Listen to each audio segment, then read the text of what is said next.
I'm very interested in using my cells not to treat age-related disease, but to prevent it. When I banked my cells, I was 38 years old. I'll be turning 45 years old this year. Every year I get older, those cells that I had banked become more valuable to me.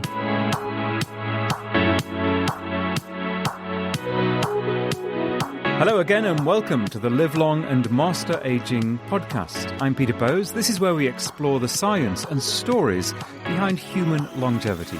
This episode is brought to you in association with Clinique La Prairie, the award-winning spa clinic and pioneering health and wellness destination nestled on the shores of Lake Geneva in Montreux, Switzerland.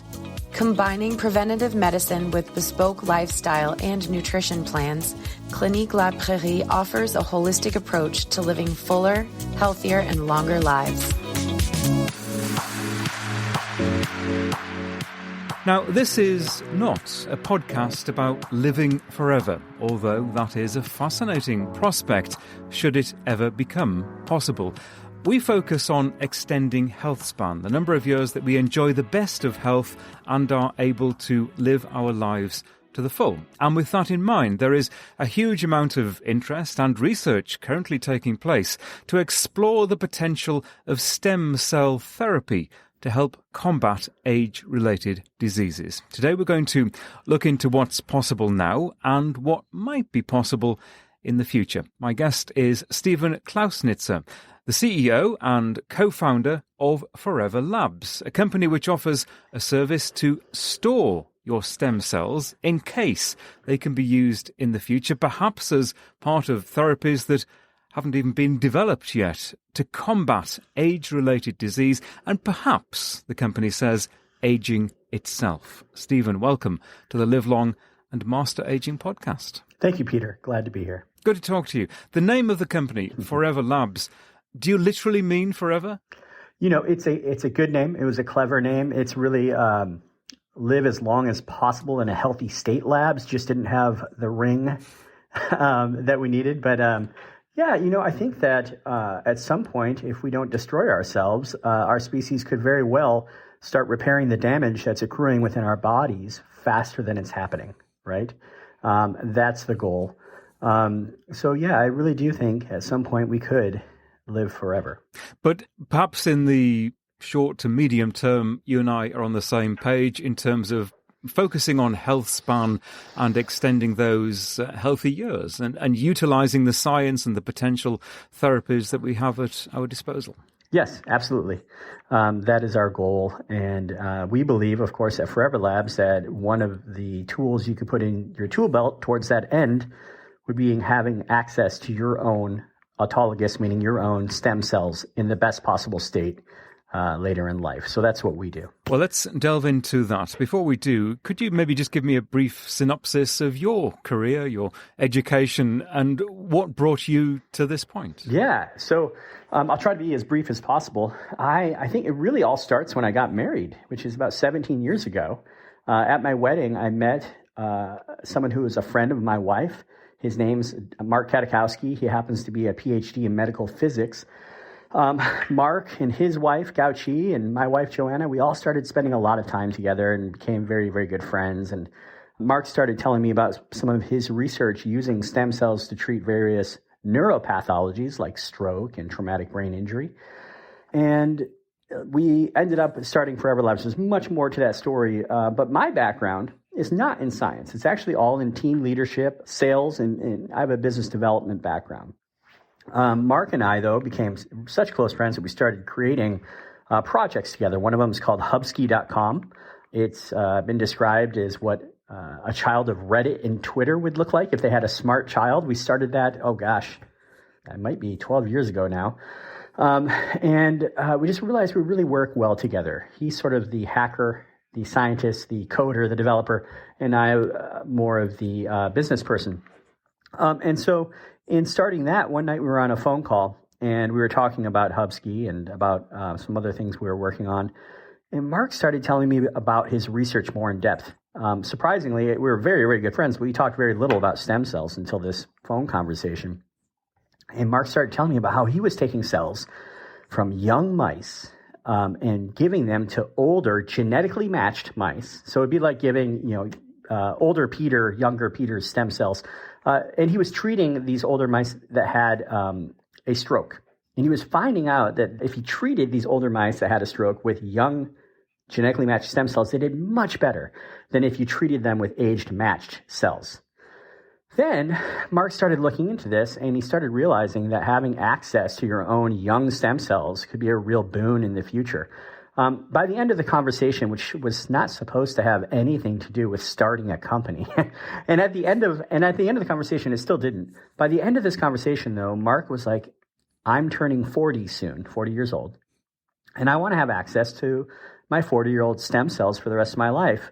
Let's find a company that will do this for us." So Mark and I started looking into this, trying to find a company that would extract and store our, young stem cells. I was 38 at the time, and we couldn't find anyone that would do it. And so I reached out to a friend of mine who is an orthopedic surgeon. His name's Dr. Laith Farjo, great surgeon. And I said, "Hey, Laith, interesting question. Would you know anyone, or would you be willing to extract my bone marrow?" It sounds scary. It's not, I promise. It's actually a really easy procedure. It takes about 15 minutes. "Would you extract my bone marrow and my friends so that we could store it?" And Leif said, "Yes, I'm doing it all the time. We're not storing it, but we're taking out bone marrow and treating people with their own bone marrow at point of care." Then he said something that made the entrepreneurial light bulb go off. Leif said, Dr. Farjo said, "And when I do this, a lot of people are asking me, can I store some for later?" And no one was doing this. So we started Forever Labs not because we were out to start a company, a longevity company. We just wanted, no one else would do this for us. We built it for ourselves, really, and our family in Michigan, and had one doctor. That's how it started. So this is really a synergy between you and someone with a scientific background, you with your business background. And That's I right. actually come across this quite a lot, that in this modern world, that you need more than one area of expertise really to make any ground, and essentially that's what you're doing. So let's, acknowledging that clearly you are not the scientist, let's talk and go back to some of the basics, and maybe just ask the very simple question, what is a stem cell? Sure.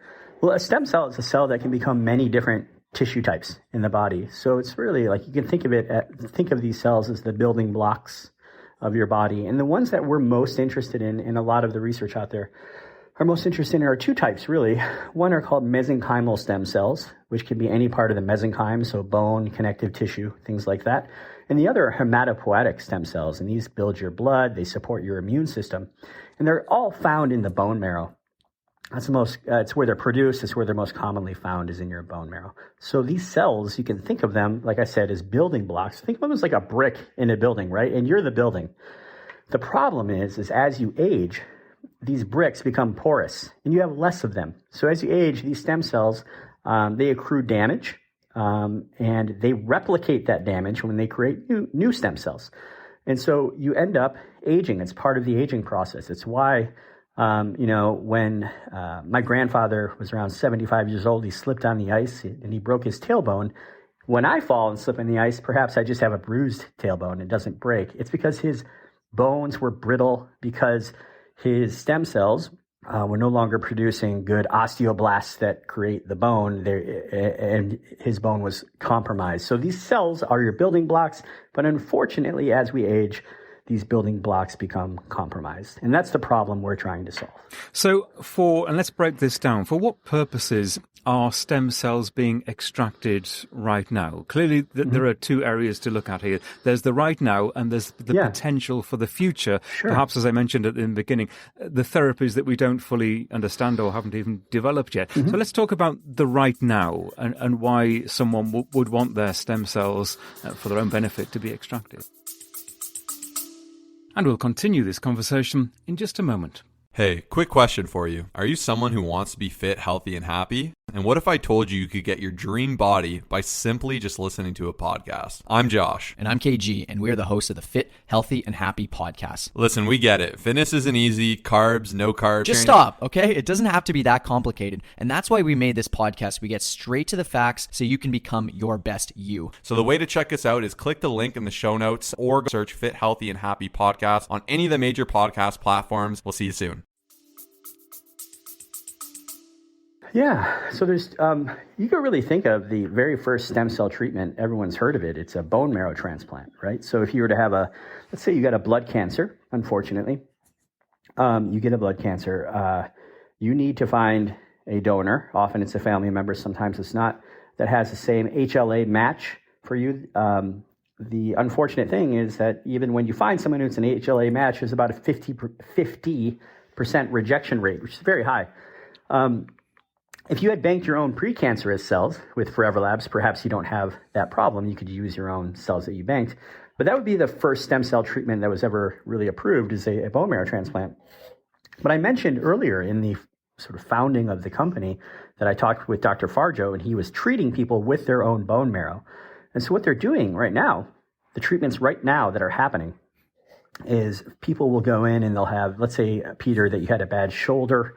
You will go in and see an orthopedic surgeon. They'll take out some bone marrow and concentrate it right there at the point of care. It takes about, a 10-minute spin in a centrifuge. You concentrate all of the mononuclear cells from your bone marrow, and they'll introduce it into an area of injury.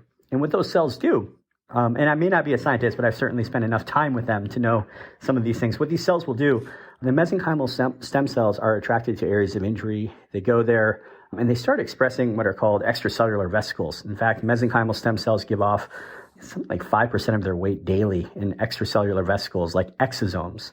And what these things are, it's like they're little communication packets. You can think of them as like little invitations that go out into your body and invite other cells to areas of injury and inflammation. And when those cells arrive, they start coordinating the healing effort, and they start decreasing inflammation and growing healthy tissue. So that's being done right now. You can go see orthopedists across the country and have these types of procedures using your stem cells.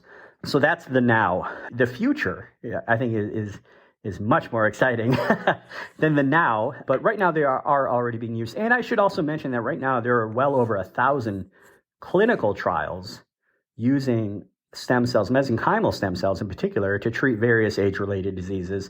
And a number of these are well along the way. So in phase 3 clinical trials for stroke, which is the number 2 killer, of people. You have phase 3 trials for cardiovascular disease. There's a number of cancers, in particular blood cancers, that are using these, and neurological disorders, et cetera.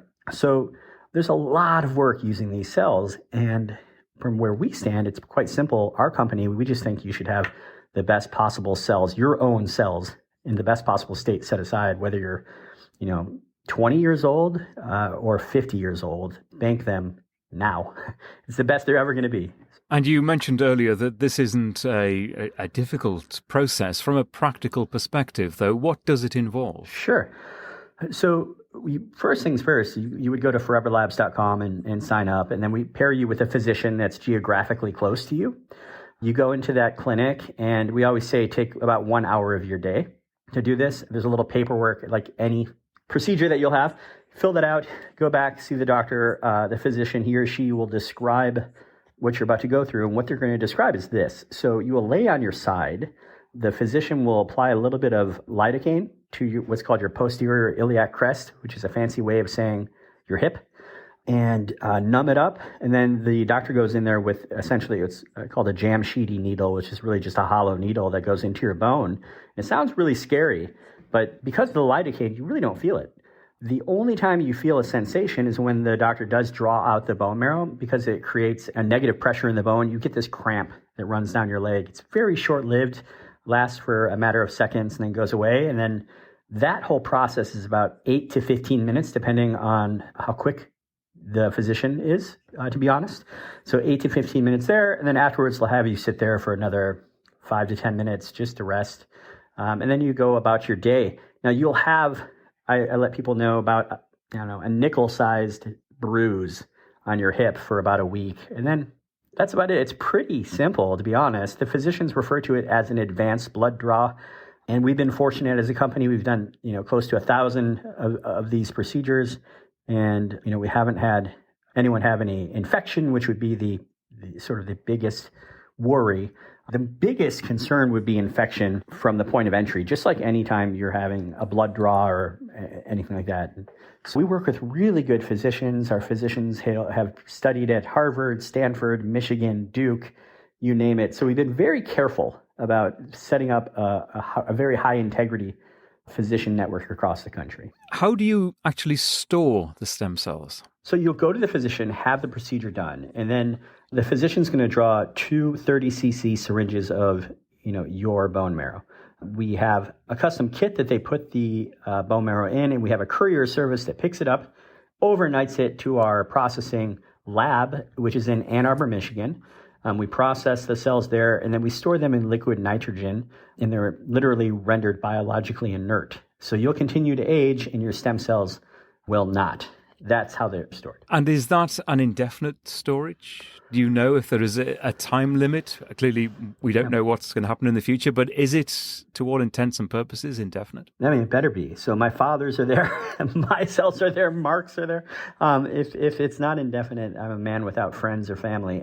So the way we have it set up is there's a company called Brooks Life Sciences that is the custodian. They're stored in their facility. This is what they do. It's all they do. They are in liquid nitrogen. So if there was, a power outage or something of that sort, it wouldn't impact the cells. They're stored in Indianapolis, which is about as boring a place, geographically speaking, and from a natural disaster standpoint as you can find. What would be the most worrisome would be an earthquake, right? Something that would disturb the building itself, and we're pretty safe there in Indianapolis. So there's two ways you can sign up for the procedure. One is called the annual plan, and then you pay Forever Labs an annual fee to store them, which is quite reasonable. It's $250 a year, not a month, a year. And then the other is called the lifetime plan, and you pay a much larger fee up front, but you never have to worry about that $250. So, and what is that upfront fee? So the upfront fee would be $9,000 for life, and you never have to pay for it. I believe it's like a 25-year break even. And the other one it's $2,500 to sign up, and then $250 once a year. And does that include the procedure itself? Yep, that's all inclusive. Yep, everything in there. Well, that's interesting. That is a lot of money, and clearly it is out of the reach of many people. And it often strikes me when I talk about whether it's an intervention like this or other kinds of interventions to promote health and longevity, that sadly, in the modern world, that many of these interventions are out of the reach of, let's say, for the want of a better phrase, ordinary people, ordinary working people. Do you see that price coming down? And I suppose a secondary question is, how do we know that the money is well spent? Yeah. So I am working on ways, number one, to get the price down. I don't come from a wealthy background. My family isn't wealthy. My friends aren't wealthy, largely. And so I would like it to be accessible to all. I'm not interested in creating a future where only a few get to live healthier longer. So we are working on that. There's some partnerships with actually pharma that we're working on where we can share some information if a client consents. Only if a client consents, we can share some information with them and perhaps have incremental revenue streams to the company that can help lower the cost up front to everybody, not just to those who consent, but to everybody. So we're really working hard on that. The second question, by the way, when we started, it was $5,000 a person. So we have made some progress, which is great. The second question, how do we know that this is money well spent? I think I don't know how you're going to use your cells, Peter. If you were to bank them right now, I can't tell you this is exactly how you'll use them in the future. What I can tell you for a fact, indisputable fact, is that as you age, you're going to have less of these cells in your body and they will be less efficacious, without question. So the cells that you have in your body right now are as healthy and as effective as they'll ever be. And so to that end, I can just promise you that we'll take very good care of them. I can let you know that there are, again, over 1,000 clinical trials using these types of cells, but I can't tell you exactly how you're going to use them. I don't know if you'll have a neurological disorder in the future or a cardiovascular event or a stroke, but I can tell you how I would like to use them. And so I think that's the most interesting is I'm very interested in using my cells not to treat age-related disease, but to prevent it. As I mentioned briefly earlier, when I banked my cells, I was 38 years old. I'll be turning 45 years old this year. Every year I get older, those cells that I have banked become more valuable to me. Because the older I get, the more damage is accruing and those cells are staying pristine in liquid nitrogen. What I want to be able to do, because you can grow these cells to very large numbers, I want to be able to take those 38-year-old cells, grow them to large numbers, and start IV reintroducing them on a schedule. So every year reintroducing them for health maintenance. These cells build your bone, connective tissue, vasculature, your blood profile, support your immune system. So if I have stronger bone, connective tissue, vasculature, immune system, it's a healthier Steven Clausnitzer, right? So I can live healthier longer. Now, we've been doing work ourselves at Forever Labs where we're taking these cells and reintroducing them to mice to get them to live longer in a healthier state. And we have been able to do that. But what we have found is that while they live healthier and longer than the control group, they eventually still die. And they still tend to die around the same age as the longest lived in the control group.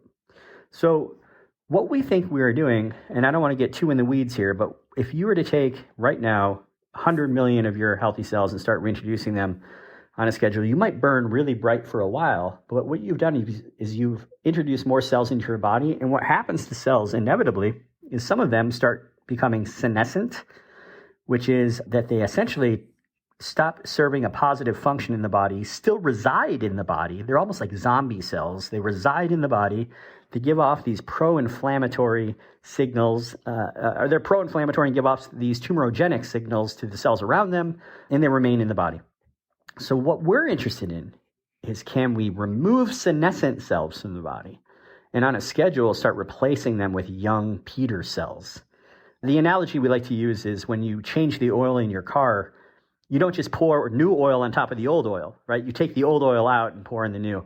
That's what I think the future is for this autologous cell treatments, is taking out old cells and replacing it with your young cells.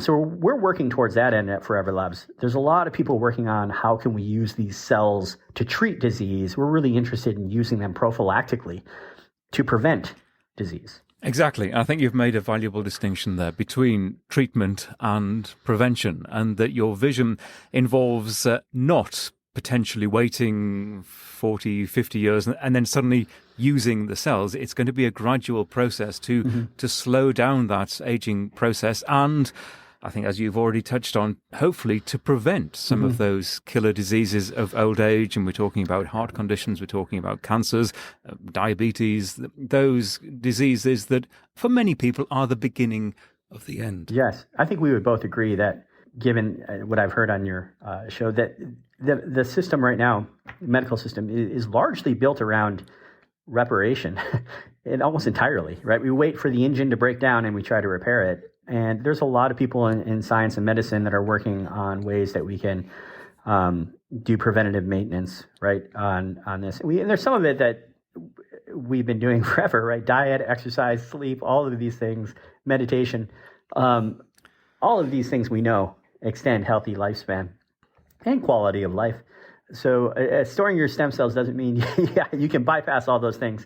But I do think it's just one more tool that you have set aside that could potentially help extend healthy human lifespan. And at the very minimum, if you're older and you have a stroke, like I said, there are phase 3 trials using these cells to treat it. Perhaps that becomes a more effective way to repair the damaged tissue in the infarct area of the stroke, right? So I don't see any downside to having these set aside. If we did see it, if it became moot and we thought that having access to your own cells later in life was no longer relevant, I wouldn't do this. I just wouldn't. We didn't start this company to make a bunch of money. We started it to solve a problem. I can see that. One thing, just backtracking a little bit, one thing you mentioned, which might set off a little alarm bell with some people, and that is working with the pharmaceutical companies and the sharing of information. Privacy is all important to all of us these days, and sharing anything of ourselves, not least our own cells, parts of our body, could be very worrisome for a lot of people. Sure. You're right. I should dive into that more. So if you go through the process and sign up for banking your cells, you'll see it is very much an opt-in, and it is overtly obvious what you're doing. So if you do not opt in to consenting to donating this information, this tissue, it's tissue too. So what we do at Forever Labs, I mentioned that the cells go to Ann Arbor, and we process them in Ann Arbor, Michigan. When we do that, and this is pretty cool, we take a small amount of your sample, 4 mLs of your bone marrow, and we test it. And the reason we do that is we want to make sure that it survives the shipping process. What we don't want is 20 years from now for Peter to need his cells to treat his stroke and realize that, oops, they got too warm or too cold during shipment and they died. So we culture, expand, and grow a small amount of your cells. And we call it, it's just QC, just quality control. We grow these cells, and then we actually take a photograph of the cells, of your own cells, and we send it to you via email. So you get a photograph of your own stem cells. We call it a selfie, actually, CELLFIE. I thought that was kind of cute. All right, I like it. But you have the option to donate that QC amount that we grew to research, or we will discard it. So it's up to you. And we're very, very clear about it being an opt-in and about how they'll be used. And it's pretty cool how they're used. So they can be very upfront, like sold to research institutions that could use these cells. Let's say you have an ApoE gene variant. They can be used to study Alzheimer's treatments. They aren't being used to be grown as tissue or anything like that. They're being used in assays where you test drug treatments on these living tissues to see if they're working. So none of this information is ever shared unless you are very explicitly okay with it. And we as a company are okay with it for a couple of reasons. One, we're able to lower the upfront cost to people that are signing up. As I mentioned, it used to be $5,000. It's much lower now. I want to get it even lower. The other thing is, by doing this, we're helping to advance research that we ourselves may take advantage of in the future. So it's really symbiotic in that sense. But to be very, very, very, very, very clear, if you do not consent, they are not used. And you can always decide that you want to change your mind and unconsent, and they'll not be used either. So does that answer your question? It does answer the question, yes, absolutely. And I also want to ask you, and you've obviously covered this a lot, right, since we started talking, and that is why store? And I ask that question because you've got an interesting array of answers to that question on your website, sure, with people describing why they have decided to store their stem cells. Not from, I mean, clearly it's very easy to understand. We want to prevent disease. We want to stop ourselves getting those killer diseases of old age. But perhaps at a more visceral level, why focus on our own longevity? Why is it important to you? Well, it's important to me because I love my life. I mean, there's so much I love. I want the option. It's funny when you start a company like this, and some of the questions you get are, why would I want to live forever, or all these things. I don't talk about forever. I want options. I want the option. I want the on and off switch to be at my discretion. There are things in this world I love so much. My children. I love playing the guitar, writing music. I love so much joy for this existence. And I want it to be my decision as to when it ends and doesn't end. And I want to stay in a healthy state, right? There are people in my life that I love very much that I've seen decline and die. And I don't want to see that. And I don't want my children to have to see that in me. As far as why people are banking, though, it is really interesting to see the different reasons. Some people have very specific reasons that are tied to very specific pathologies. I have a family history of X, Y, or Z. A lot of times it's cardiovascular disease. And so they'll bank. We have people that are professional athletes, and they're banking their cells in the hopes that they can extend their either extend their playing career or post-career not have such a bad go at it.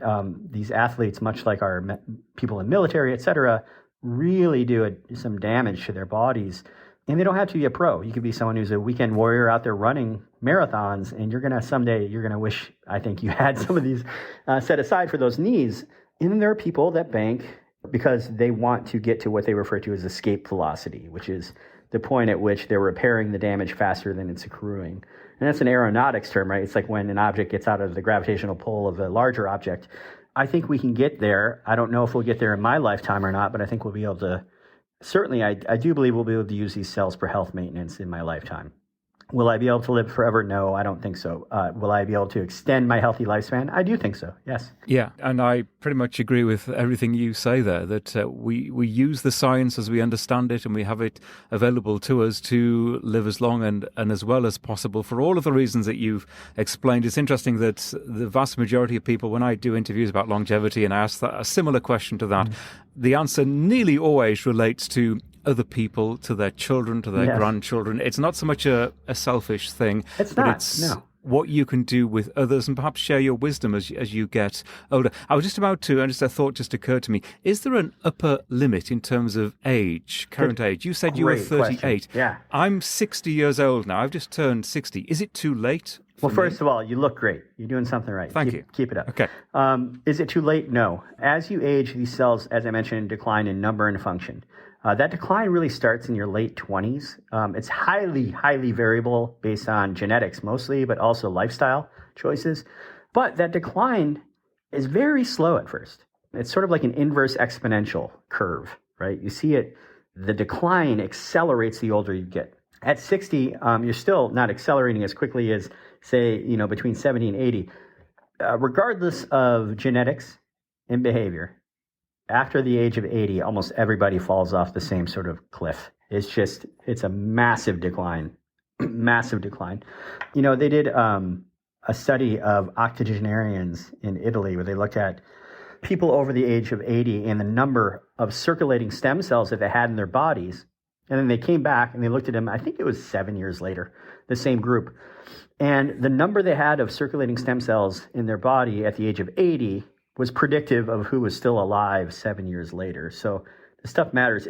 But yes, there is a decline with age. So if you could have banked your cells at 40, would it have been better than 60? Yes, it would have, Peter, but 60 is going to be better than 70 or 80. So there is a point, though, where we just, someone's over the age of 75, really even 70, we start talking to them and say, this is not as efficacious potentially as it would have been when you were younger.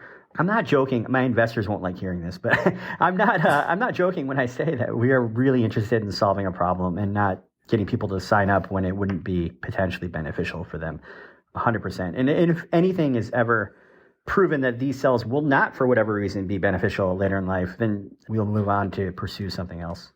Well, you wouldn't be being authentic if you didn't say that you're about the science and life as opposed to investment. So it's clearly very good to hear that. But you're Steven, good. You should bank your cells. I'm going to seriously think about it because what you're saying is fascinating to me, and I'm certainly going to follow what you're doing very closely. Stephen, this has been a really interesting conversation, very enlightening. I wish you all the best with your work. Thank you very much indeed. Thank you, Peter. And there is much more to discover. I would recommend you take a look at Stephen's website, and I will put a few more details into the website for Live Long and Master Aging, as well as some links where you can get that information. We're at the lamapodcast.com website, LLAMA podcast.com. You can contact me in social media at Peter Bowes or email me, peter@lamapodcast.com. The Lama Podcast is a HealthSpan Media production. We'll be back with another episode very soon. Thank you so much for listening.